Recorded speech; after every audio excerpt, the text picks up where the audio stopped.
नमस्कार मित्रों, कैसे हैं आप लोग? अच्छे हैं? बहुत अच्छी बात। आप सभी लोगों का स्वागत है। आज हम लोग 7th स्टैंडर्ड में इतिहास में दिल्ली सल्तनत के बारे में आज हम लोग अध्ययन करेंगे और विस्तार पूर्वक जानेंगे।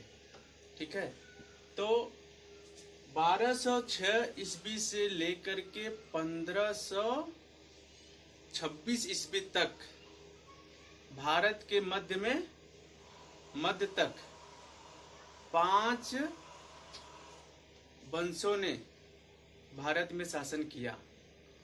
5 राजवंशों ने भारत में शासन किया। उसमें से पहला है गुलाम वंश।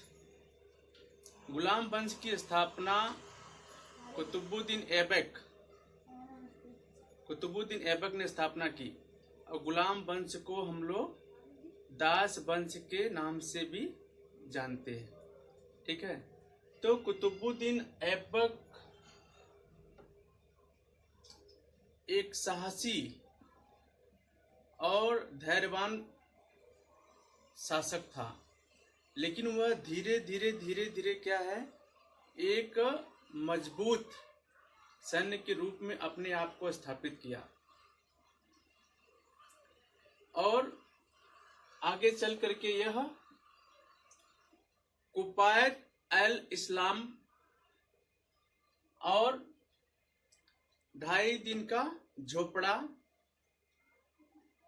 आदि प्रमुख स्मारकों व मस्जिदों का निर्माण कराया और दिल्ली में प्रसिद्ध कुतुब मीनार की स्थापना भी इसने शुरू की, लेकिन कुतुब मीनार को बनवाने में पूरा नहीं कर सका। इसके बाद कुतुब मीनार को पूरा काम किसने किया? इल्तुतमिश ने किया।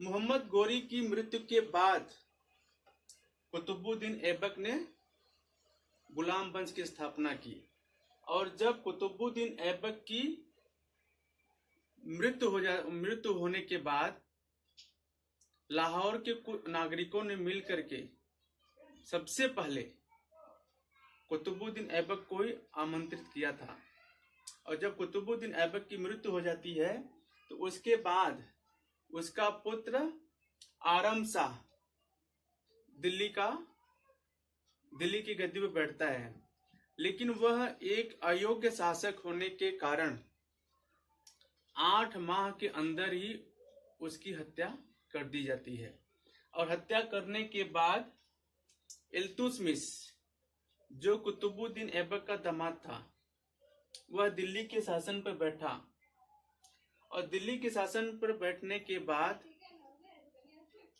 वह एक समृद्ध राज्य की स्थापना करने में सफल रहा और जब इल्तुतमिश की मृत्यु होती है तो उसके बाद उसकी पुत्री रजिया बेगम भारत के इतिहास में पहली महिला सम्राट थी।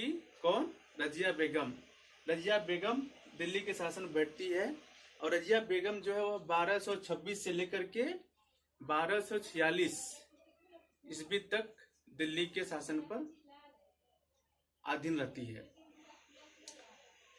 रजिया की मृत्यु के बाद बलबन,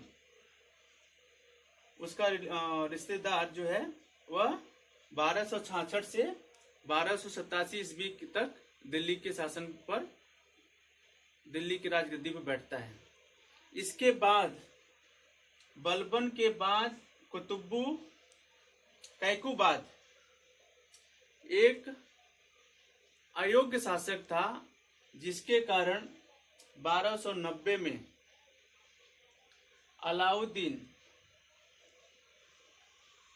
अलाउद्दीन खिलजी के द्वारा उसकी हत्या, जलालुद्दीन खिलजी के द्वारा उसकी हत्या कर दी जाती है। साथ ही गुलाम वंश का अंत हो जाता है। गुलाम वंश के अंत के बाद जलालुद्दीन खिलजी वंश की स्थापना करता है और यह खिलजी वंश 1290 से लेकर के 1320 ईस्वी तक शासन, ये वंश तक शासन करता है।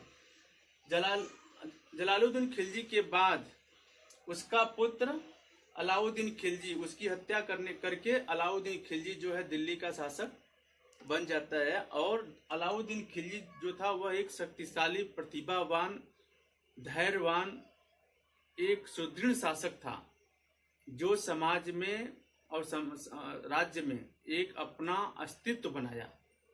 ठीक है। और अलाउद्दीन खिलजी ने देवगिरी, वारंगल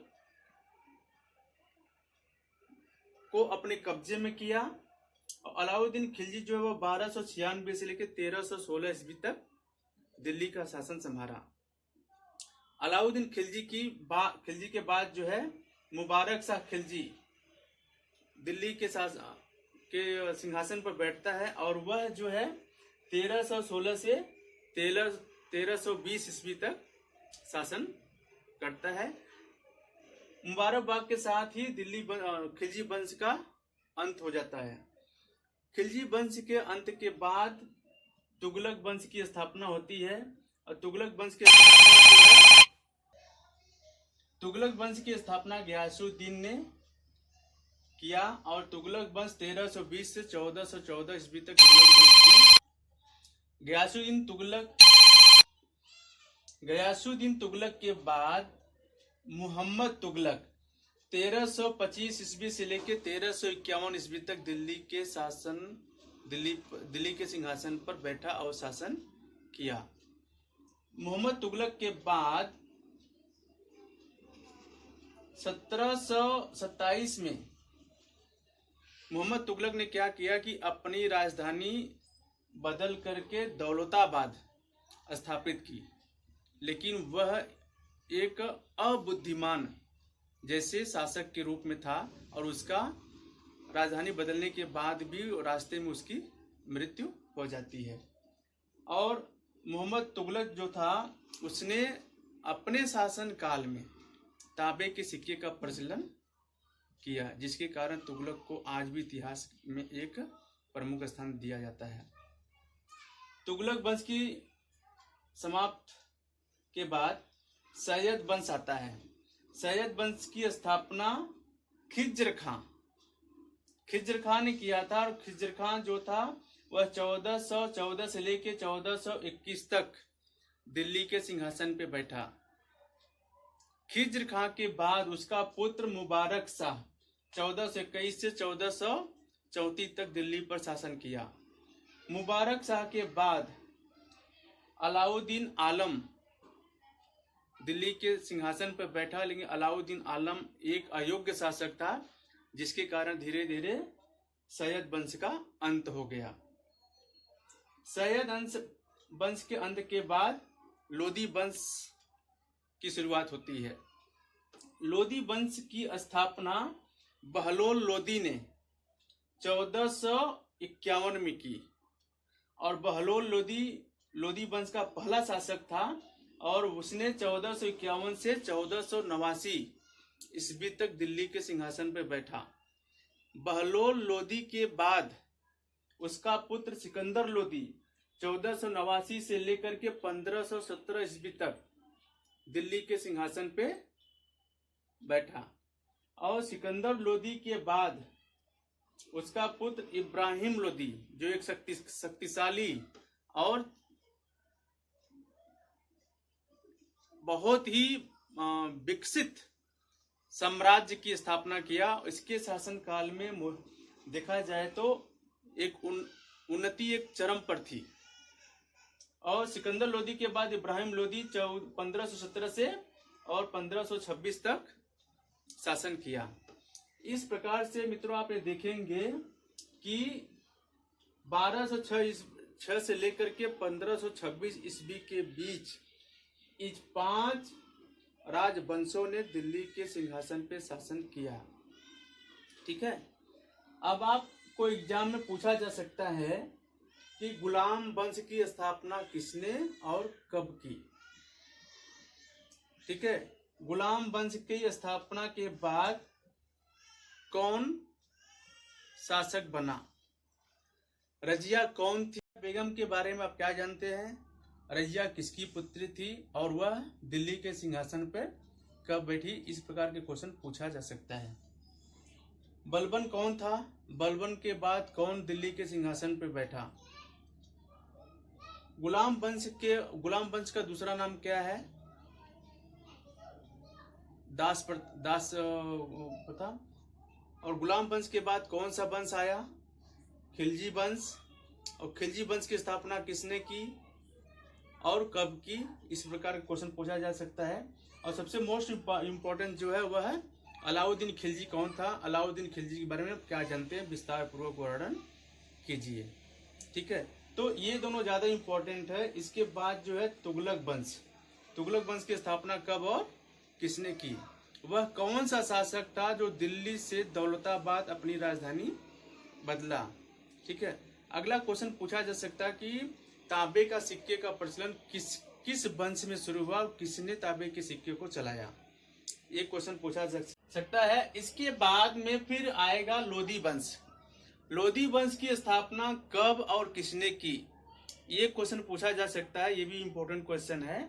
तो लोधी वंश के बारे में इन तीनों वंशों को आप याद कर ले। लोधी वंश के बाद जो है बहलोल लोधी, सिकंदर लोधी और इब्राहिम लोधी ने दिल्ली के सिंहासन पर शासन किया। तो ये जो समय सारणी टाइम लिमिट चार्ट है, इसके जैसे आप प्रिपेयर कर लेंगे तो आपको अच्छी तरह से प्रिपेयर हो जाएगा और आगे के नेक्स्ट क्लास में भी ये आपको काम में आ सकता है। ठीक है, तब तक के लिए आज इस क्लास में इतना ही। नेक्स्ट कल हम लोग दूसरे क्लास के बारे में चर्चा करेंगे। तब तक के लिए धन्यवाद।